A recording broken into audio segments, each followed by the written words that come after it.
All right, ladies and gentlemen, welcome into the Rocky Top Insider Press Pass podcast. Today is Thursday, January the 16th. We are in Knoxville talking about a whole heap of Tennessee athletics. My name is Rick Butler. Joined with me, as always, that is Ryan Shumpert. Jack Foster not on the show this week. I know that's going to disappoint plenty of people. He is a superstar in his own right, but we will catch back up with him here soon. Ryan, good morning, my man. How you doing? I'm doing well. Glad to get back on here, and feels like a little bit different rhythm this week with a Wednesday Tennessee basketball game. Not that that's Yeah. that odd or anything, but more times than they're on Tuesdays. So kind of threw off our rhythm a little bit this week, but glad to be back on here and talking a little Tennessee football, talking a little Tennessee basketball. Now, to kind of peek behind the curtain a little bit, and this was something I've been wanting to ask you for the last couple minutes as I've sort of been setting it up, but you told me you were ready probably about, 20, 25 minutes ago. You were ready to record. I said, hold on, I need about 15 more minutes. Truthfully, so I could turn on the heater in my house because I needed to heat this place up. It's obviously cold here right now. We got a cold front coming through, but it made me wonder, what is your heating routine? Do you keep it, at a very consistent temperature? Do you keep the heat on all the time? I know it might be a little bit different for you because you're living with some roommates, whereas I just have to only please myself here in this apartment. But what is your routine? Do you have anything funky about it? I don't really know if anything funky or really there's much of a routine either. I would say I typically have it set somewhere between 68 and 70. Uh, just varying depending on, whether I'm cold or whatnot. But that's my ideal temperature, I guess. Probably more 70, 69 most of the time, maybe an occasional 68 or something. But no, very, very much a vibes thermostat guy. No sort of routine, no sort of rhyme or reason to why I got it set or switching back from heating and cooling and all that good stuff. That is good. Yeah, and that's pretty much the way that I had it too when I had roommates. But as soon as I started living alone just a couple years back, and it's not even because I'm trying to be like frugal with the heat bill or anything like that, I rarely turn the heat on. I'll just hoodie. I'll maybe even throw a second hoodie on if I need it. I'll have some sweatpants on. Like I don't know if that's weird or not, but I have just completely turned into a just kind of keep everything off, turn it on sometimes if you need it. I don't know if that's good or bad for the air conditioning system or whatever's going on there. But so like I think I walked into my house probably around 12:30 a.m. last night after the late basketball game, and I think in the place, it was like 59, maybe 60 degrees, and it's crazy. Just kind of threw on a hoodie as quickly as possible. But that's kind of the way that I've done it. So when we're recording here, I don't want to be cold because I want to look at least somewhat respectable or presentable. So I needed to crank the heat up for a good 15 minutes or so. Right now I'm looking at it. It's about 65 in here, which is fairly chilly. I'm pretty cold right now, but otherwise, I don't know if that's weird or not. I think it's weird that you're not doing it to save money. Like if you're doing it to save money, I think that would be perfectly normal. Because you can get around it. You can wear a hoodie and then just turn it on when you really need it. The fact that you're just doing that by choice and you're not really concerned about the money, to me, that part of it's a little strange. Yeah, and maybe that is a nice benefit, but it wasn't the purpose. I don't know. I just I got annoyed, and it's so loud. It's such a loud unit that eventually I was just like, I don't need it. I'll just triple layer it. There you go. But it's working for me. I asked a buddy of mine that the other day, and now my Instagram, my social media feed is just filled with like heating home tips. And I don't even have a house, so it's certainly not in my alley. But man, who was whose game was hot last night, and that was Kai Ziegler in Tennessee's 74-56 win over Georgia. We're going to be talking about that here soon. We're going to be kind of breaking down just where Tennessee stands at this point in the season. Got about a week and a half of the SEC slate in the books. I believe what is Tennessee 3-1 in their first 4 conference games. So we'll be getting into that soon. Ryan and I were both in the Food City Center, but before that, I wanted to ask you about one of the big pieces of news that has come through Tennessee athletics in the last couple of days, because I know that you have a relationship with this fella. I know that he's from your neck of the woods back in Nashville. I don't know where you guys met or kind of what your story was, but I also know that he was a big factor and a big voice, a big interview as well, in the tremendous John Wilkerson story that you wrote just a little while ago during Tennessee's baseball's run to the College World Series, and that is none other than new voice of the Vols, Mike Key. So just kind of talk to me about what your reaction was. Not only, and I do kind of want to hear it from the Titans' perspective as well. I think we probably got plenty of crossover with Tennessee Titans fans around here. So just kind of, what was your reaction when that news came down just a little while ago, and certainly what he's going to be doing at Tennessee, which is taking over the lead play-by-play role of both Tennessee football and men's basketball. Football starting this fall, basketball starting with the next 2025-2026 season. For sure, and excited for Mike, excited for Tennessee. I think he's one of the absolute best in the business, and was the clear number one on any sort of hot board or any sort of wish list for Tennessee when Bob Kessling announced that he was retiring at the end of this basketball season. And just a consummate pro. He's certainly sad from the Titans standpoint. I mean, as bad as the Titans are, I think he's about the best thing the franchise had going for him right now. And it was always fun, traveling on Sundays, or by the time, 5 weeks into the season, the Titans season was essentially over. So I wasn't necessarily prioritizing being on the couch and watching every second of the Titans games on Sundays. So when I was out driving around or doing whatever, just being able to listen to him and Coach Mack as well, who does a good job on the color, was always a ton of fun. So sad from that aspect of it. Happy. Wait, and let me pause you right there, just with the Titans aspect, because you and I obviously doing a lot of travel during the football season, going to different places, Tuscaloosa, Baton Rouge, wherever it is. We typically drive back on Sunday if it's one of those longer trips. And I wouldn't really call myself a Titans hater, but I sort of enjoy playing that role. And that's just because so many of my friends, you included, are Titans fans around here. So it's fun to play the opposition. But the Titans had a lot of noon games in the last couple of years. And so it was always one of those things of like, man, the last couple of years being the last 27 years of the franchise history in Nashville. So I always had this moment on Sunday mornings of being like, man, I don't care about the Titans game, and I don't want to listen to the Titans game. But if we can get some Mike Keith on Sirius XM, that's going to make the drive a whole heck of a lot better. So even for people who I think weren't Titans fans or just kind of knew of him or knew, of his capabilities on the broadcast, I think you even have those people who are like, hey, I recognize that this guy is a true professional at what he does, one of the greats at what he does, and certainly a big addition for Tennessee. But that was my only kind of Titans tangent to go along with what you said there. For sure. I think a lot of older people, and I mean that more generally, and don't get offended if you fall into this category. I'm not trying to call you old, but a lot of people that are older than us, at least, probably remember Mike from his time 30 years ago in Knoxville. He had a radio show here. He worked for the Vol Network and was on football broadcast with John Ward. He was, as kind of talked about in that John Wilkerson story, him and John really launched Tennessee baseball on the radio, and Mike was the lead play-by-play guy for the first 8 or 9 years, with John as his his secondary guy or his partner. So a lot of history with Tennessee, as he's talked about a lot, and has been illustrated in a lot of videos. Last week when the news was announced, which I guess was really the day after we recorded this last week. A guy that grew up a Tennessee fan, a guy that went to Tennessee, grew up in the state of Tennessee. So he has plenty of ties to Tennessee, and is no stranger to anyone that's been in Knoxville for a little while, and has listened to the Vol Network and listened to John Ward, and certainly any of that Tennessee baseball on the radio back in the 90s. Yeah, no doubt about it. And one of the things that I think was very easy to notice, not just on our side of people who are posting content about Mike Keith, got to see the numbers of, just how interested people were in it. But he also talked about that during his introductory press conference on Wednesday night, which, by the way, you can go and find over on the Rocky Top Insider YouTube account. But he said, hey, I did sort of have some expectations that, people would be happy about this. But even he said that he was blown away by not just the support from the Tennessee side of things, but certainly also the Tennessee Titans side of things. He thanked the owner, Amy Adams Strunk. Is that correct?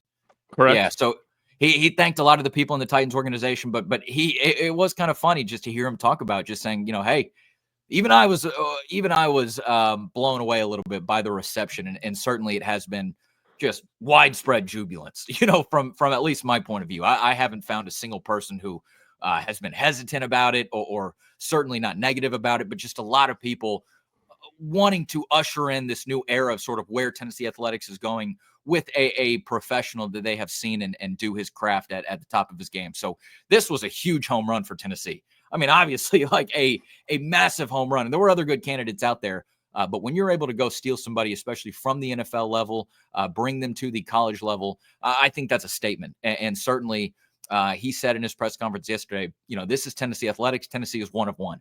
And I think that's one of those moves that shows you, especially how the people in the building feel about just what this job is. And not even just the people in the building, but the people outside of it, obviously, as well. Certainly.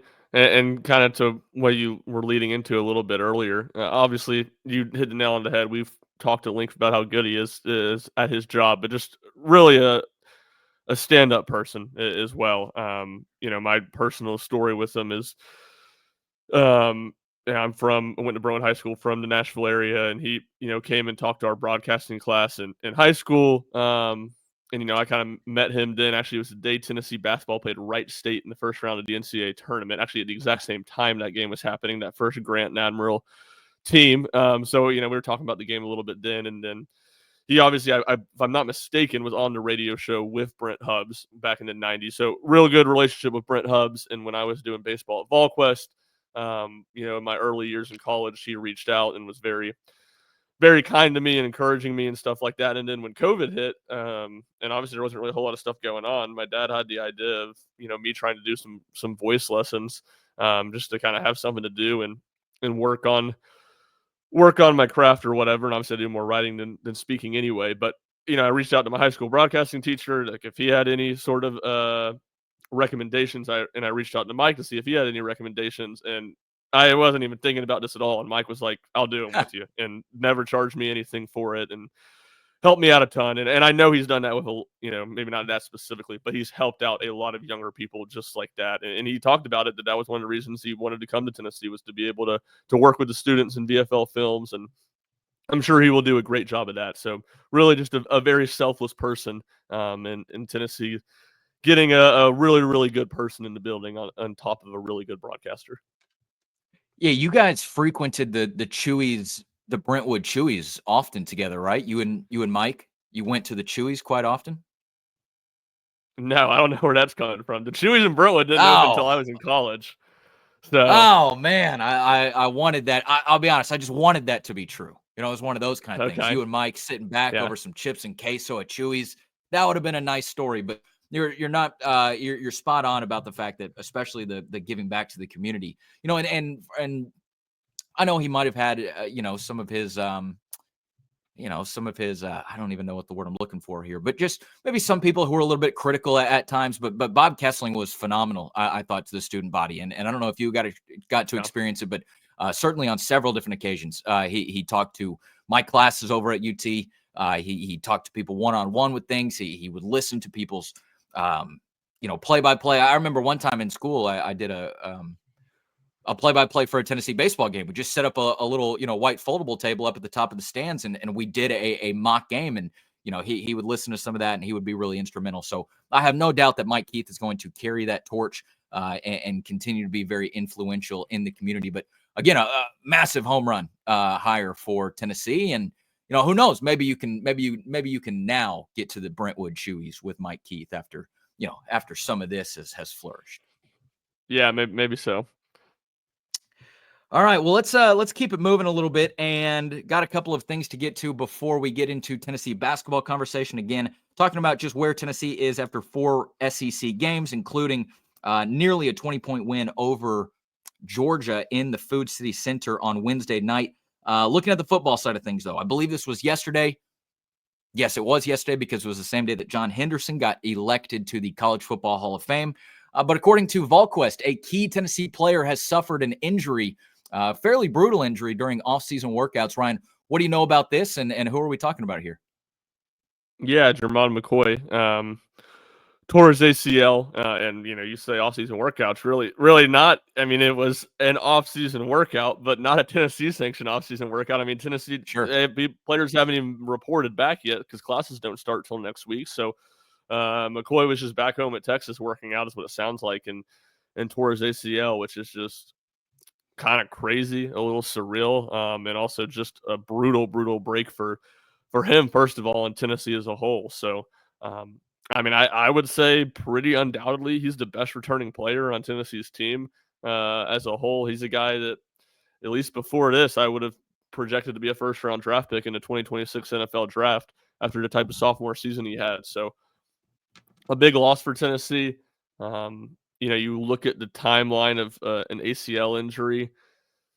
Seems like he'll fringe be back at the start of the season. Like I'd say, it's very questionable whether he'll be back for the season opener.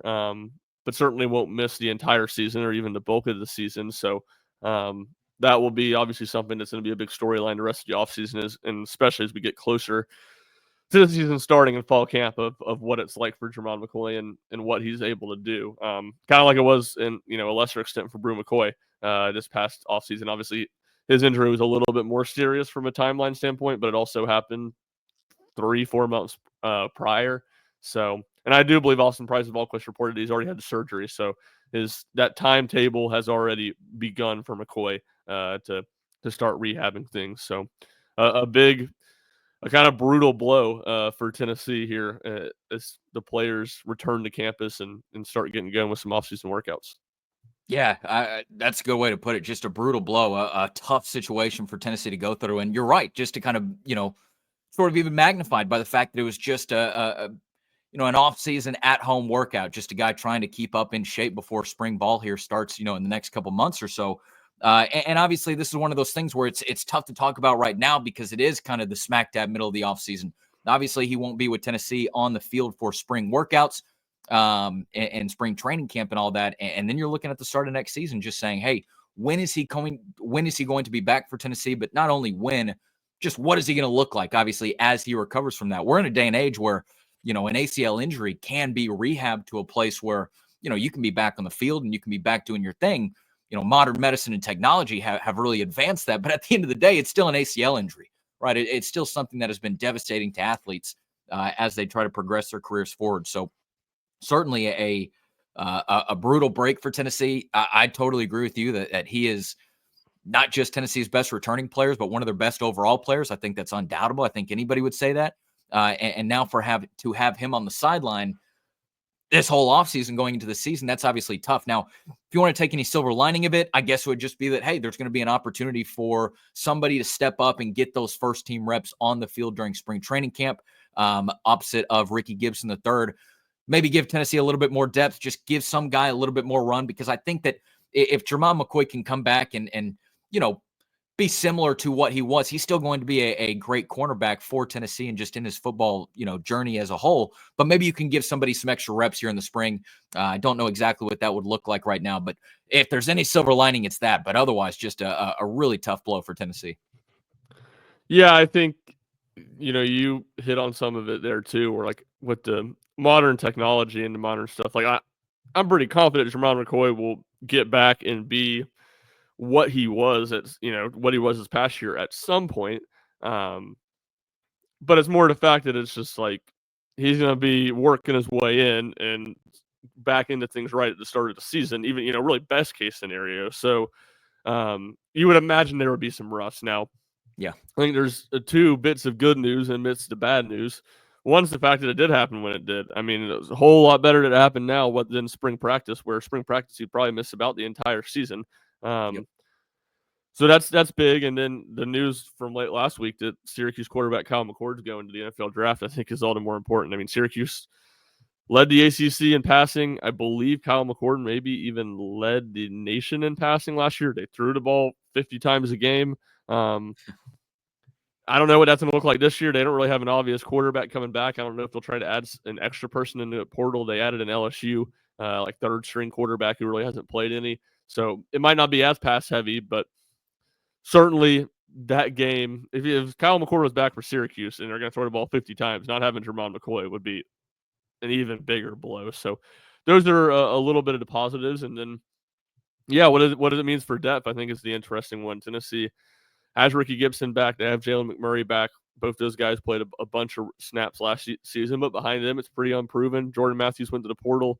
I would think Vanderbilt, redshirt freshman Caleb Beasley's probably the next man up, but he's played very little. And then you had the news that came out shortly after the McCoy news yesterday, which was, I think it was one of Rivals National guys reported that Kendrick Breedlove, who is a Purdue transfer and had already committed to Arizona State, is going to visit Tennessee this week. So Tennessee looking to add another body. I guess that's another area where you could say kind of maybe good timing, that they could maybe find another body. Breedlove, from looking at his PFF grades, looking at his numbers, he did have 3 interceptions last year. Not like a great player by any means, and certainly he was on a very bad Purdue team. But serviceable, a player with some experience, and Yeah. that would obviously, Tennessee's, as I laid out, in need of a little bit of that right now. Yeah, one more thing to note on the early season schedule as McCoy works his way back in, following up on you. Tennessee does start the season in Atlanta against Syracuse. Then you have your home opener on September 6th against ETSU. Then you have September 13th, Tennessee hosting Georgia. So right away, and that's a Georgia team that did, by the way, pull in Zachariah Branch and his brother Zion. I know Zion's on the opposite side of the ball, but that's going to be a huge test for Tennessee right away. I really look at that game as, hey, what is Jermod McCoy going to look like in that game? Because Tennessee is obviously going to need him with some of the talent that Georgia has on the outside. And again, just Zachariah Branch, some of their receiving threats as well overall.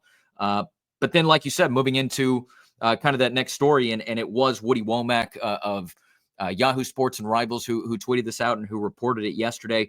Despite recently announcing a commitment to Arizona State, which, by the way, was on Monday, I'm told transfer DB Kendrick Breedlove will be visiting Tennessee tomorrow. That was his tweet yesterday, which means that today, as the report states, should be the day that Breedlove is on campus right now.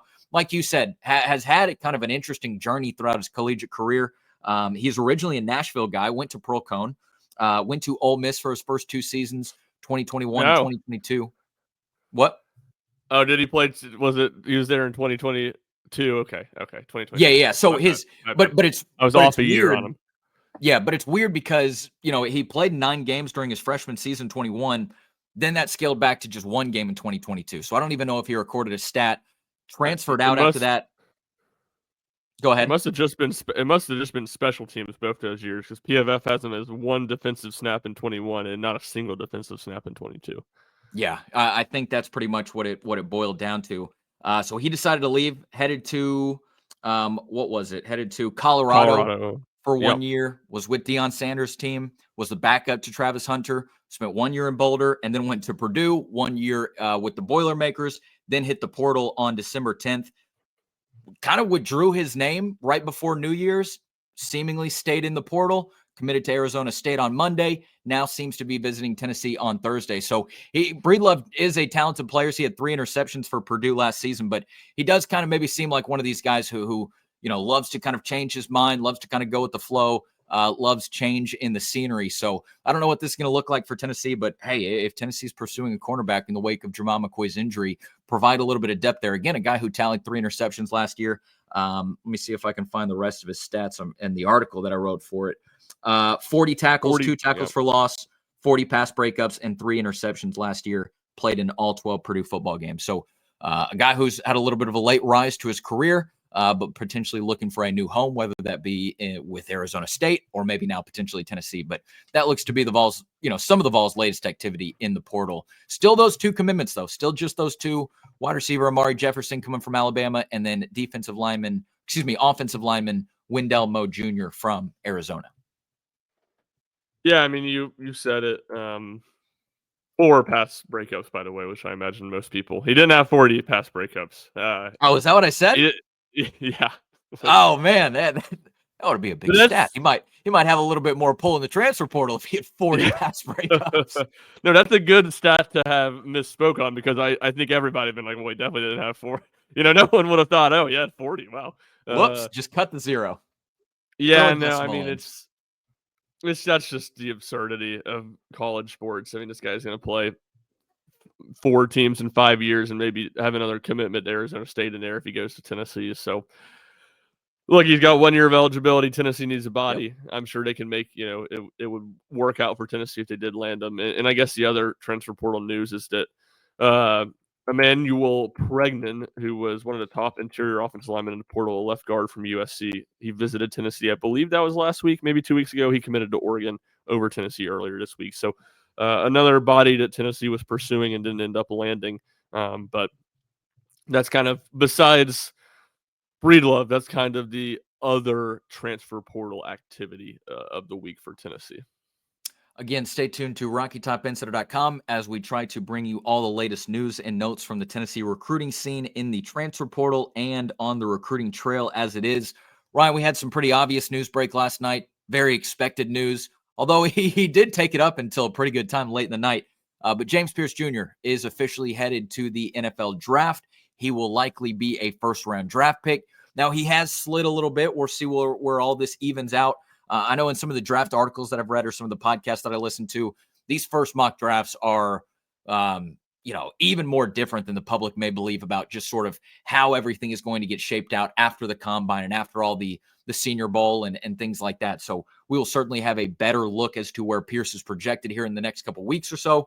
But a guy who started maybe in that top 5 range before the season has maybe dropped down to that top 15 range or so, but still looks to be, in the first half of the NFL draft projections for the first round. Again, we'll see where that shakes out. But James Pearce Jr. does officially announce that he is heading to the NFL draft, put together a nice little social media video last night to make the announcement. What do you think of that? Yeah, like you said, expected, even though, it's one where it came down to the deadline. He hadn't announced anything, but it still didn't. There was no drama. You knew that the drama was whether he was going to post something before midnight or if he was just going to declare for the draft and not say anything, was really the debate there. So a big loss, but an expected loss. And look, I know his numbers were down this season. Sack numbers were down this season. I think he ended with 7.5. And, he didn't play up to the best player in college football billing, the number one pick in the NFL draft billing that, he had from a lot of people entering the season. But I will say, I think he still had a really good season. I think he was 3rd in the nation and 2nd in the SEC in quarterback pressures, according to PFF. He was very disruptive. And he's a big loss. I mean, he's by far Tennessee's best pass rusher. And Tennessee has good players at that Leo spot. Josh Josephs was really good last year, but particularly good in the run and a little bit less good rushing the passer. So we'll see what things look like for him entering his senior year. We'll see what things look like for some guys like Caleb Herring and Jordan Ross. Both those guys were top 100 recruits. Jordan Ross was a 5-star. Herring had a decent little role in last year's team. Those guys will need to step up and become better pass rushers or more effective pass rushers for Tennessee to fill the void that Pearce's loss leaves. Yeah, and obviously we're not an NFL draft show, so we will, we'll pick it. We'll dive through some of that here in the next coming weeks and just kind of get our ear to the ground and see what people are saying or people are reporting about James Pearce Jr. But you just mentioned the kind of thought that I had about it is just that, hey, this is going to give a big opportunity to Joshua Josephs. Tennessee's got a nice little Leo room right there. But I'm really excited about what Joshua Josephs can do. Last season, and it was a couple of press conferences post-game that it happened, but last season really showed me that he kind of took that next step in his football journey. And obviously, when you're playing behind a guy like James Pearce Jr., behind a guy who's going to be a future first-round draft pick, it's hard to get your snaps in. He was on the field 99 plays less than Pearce. But at the same time, I felt like maybe last year was that year that he fully took that step, not just on the field, but off as well. And all those post-game press conferences, yes, they were very exciting. And he had a lot of fun ways to, put his words together and put his sentences together. But he was also very kind of mature and very kind of motivating in what he was saying. He just felt like a guy who you understood the magnitude of just what was going on throughout the season. So I think he's a terrific player. He had Tennessee's best defensive grade according to Pro Football Focus with a minimum of 100 plays, just edging out James Pearce Jr. So I'm really excited what Tennessee is going to do with him. Obviously, losing James Pearce is a big loss for Tennessee. But man, you mentioned it with some of those guys they got in that room right there. Maybe there's not going to be too much of a drop off, but I'm really excited to see what Joshua Josephs, can do with especially a full offseason, knowing that he's going to be that guy. That means that other teams are going to know that he's that guy as well, but just sort of what he can do with that torch after being passed it from James Pearce heading to the draft. Arguably, I mean, I'd probably say behind quarterback, that's the best position that Tennessee's recruited at. Even not quite as big as a haul this year, but Herring, Ross. Yeah, they signed Marion Dye. I think he's going to have a big role, but he was like a top 150 guy. Tennessee's consistently recruited well. And Herring's the one I would say I'm maybe most interested to see what it looks like, because he's played, but now his role will increase a lot. And he's a real quick twitch. He's got those long arms. He's got more of that prototypical pass rusher edge build than Josephs does. Kind of more like Pearce, Josephs just has Not just, but he's got a really nice motor, and I think that sort of Yeah. propels a lot of what his game is on the field. Yeah, exactly. So it'll be interesting to see. Like it's a weird balance of where it's undoubtedly a big loss. Um, but Tennessee's got guys in that room that you have to have a level of confidence in that they'll step up and take the next step and help Tennessee's pass rush next season. That is pretty much all the football topics that we have to hit today. Again, we have a lot more that is being written on RockyTopInsider.com. And also the Pancakes and Bacon podcast is always talking a lot of football. So make sure you're just checking out Rocky Top Insider and different kind of ways to get all your Tennessee football information, as we will bring you more next week with Jack Foster returning to the podcast as well. All right, let's jump into some Tennessee basketball here just in the second half, the main event, the entree, if you will, of what this show is today. Ryan, Tennessee gets a big 74-56 win over Georgia last night in the Food City Center, moves to 3-0 on the season. And this was something, 3-1 in SEC play on the season. Jumped the gun a little bit. This was something what we talked about last week after Tennessee's blowout loss to Florida. Is just, hey, how is Tennessee going to respond? Obviously, Tennessee might like to have that Georgia game at home earlier than it was, but Tennessee had to go on the road on a Saturday night in Austin, Texas. They had to survive a gritty, gutsy game against Texas. They did pick up that win to bounce back. Then came back to Georgia, had a little bit of a slow time finding their rhythm throughout the game. But boy, once they found it, though, it was full steam ahead. Tennessee had 4 players land in double digits last night, led by Zakai Ziegler and Jordan Gainey, and really kind of regained that mojo. I felt like not only were they stifling on the defensive end, but they were finding a lot of good offensive sets in the second half. 49 points in the second half against a top 25 Georgia team is nothing to scoff at. Just sort of, where are you with this Tennessee basketball team right now? Again, after a big week in which Tennessee gets blown out on the road, gets a great bounce back survival type win on the road, and then comes back to beat a top 25 Georgia team here in Knoxville last night. Certainly, you outlined it, I think, pretty well, and just games Tennessee needed to win, and I would continue that and saying that'll be the case Saturday at Vanderbilt.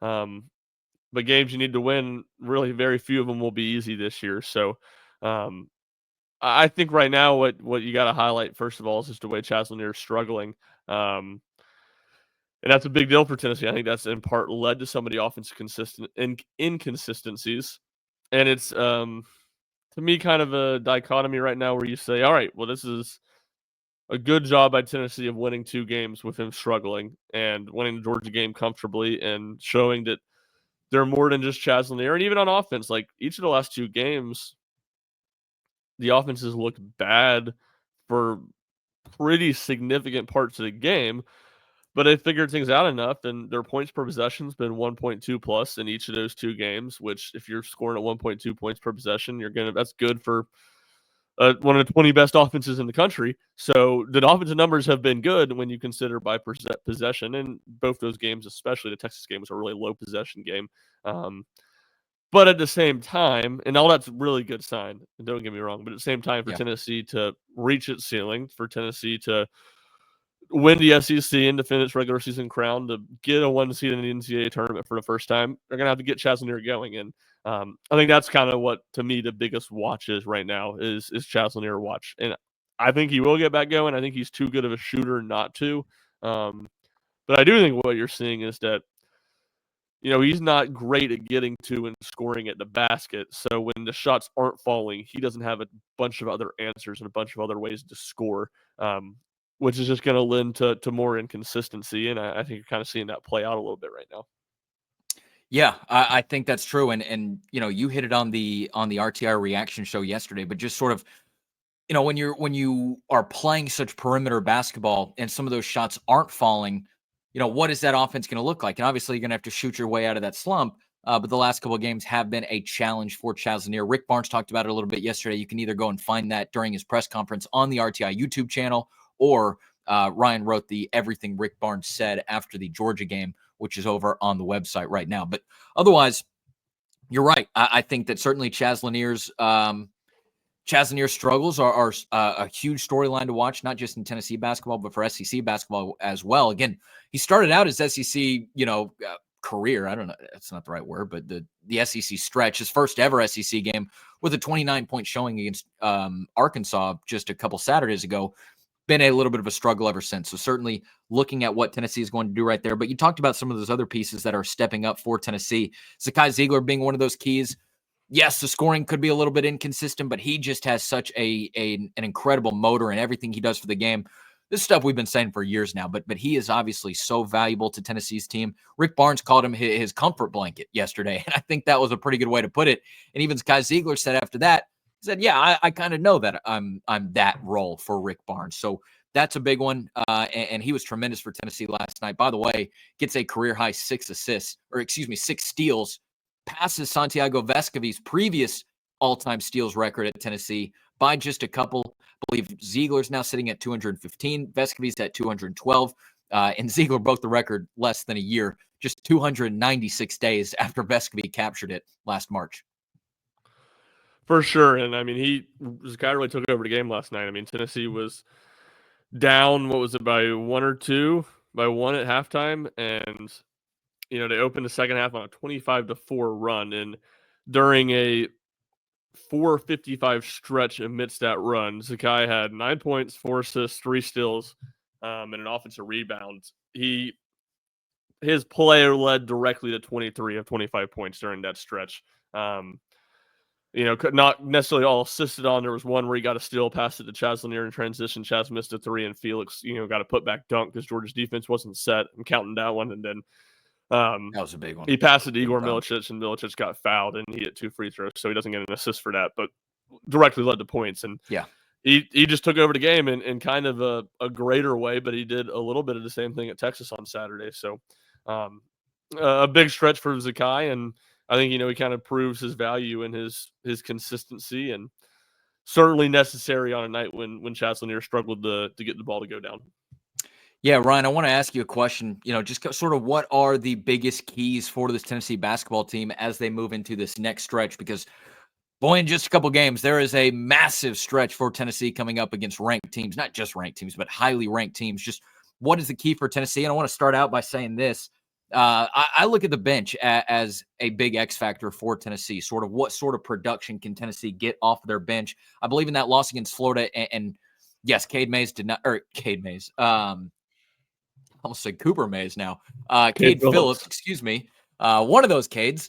I know that was a game where he was dealing with a lot of injuries. He still is banged up with that shoulder injury right now, but Tennessee really struggled to get any sort of production off their bench. Fast forward to last night's game, Jordan Gainey puts up 19 points, which is not anything that I think we expect to be consistent throughout the season. That was a huge scoring night from him.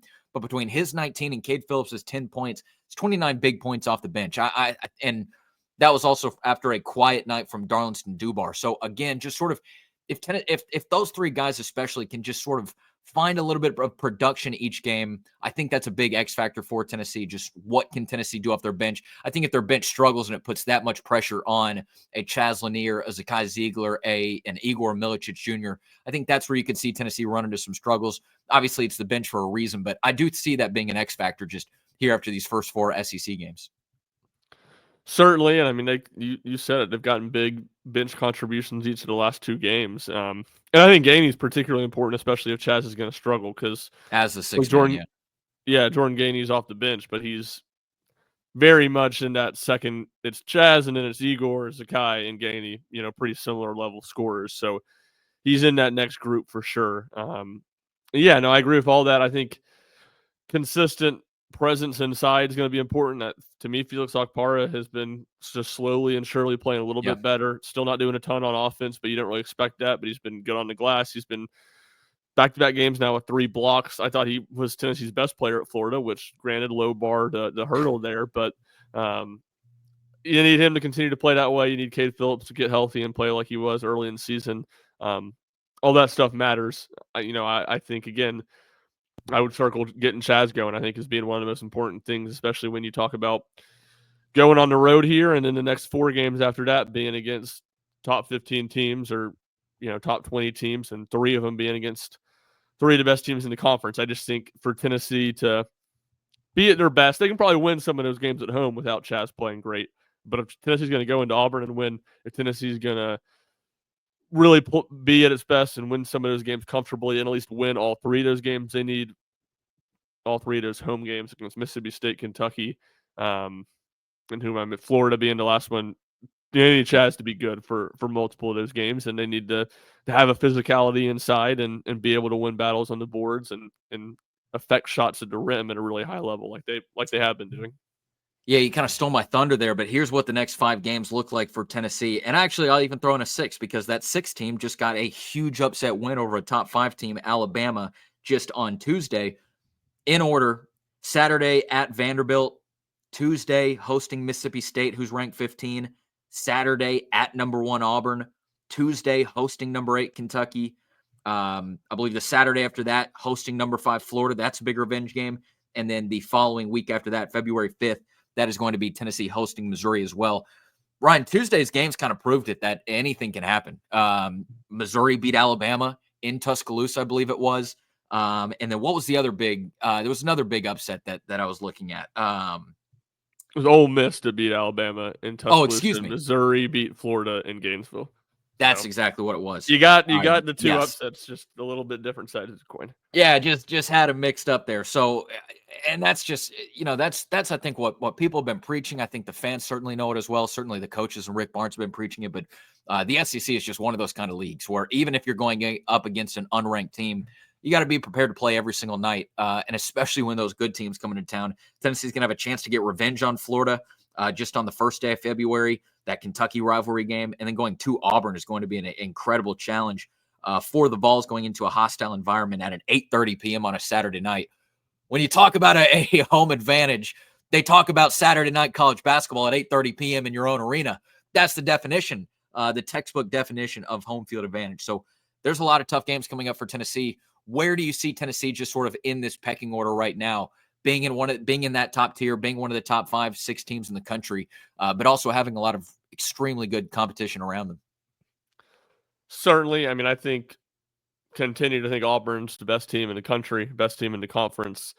Jani Broome out right now. That was no issue for him against Mississippi State. I imagine that will be more of an issue than it was against Mississippi State. And if he's still out next Saturday when Tennessee heads to Auburn, that certainly helps Tennessee's chances.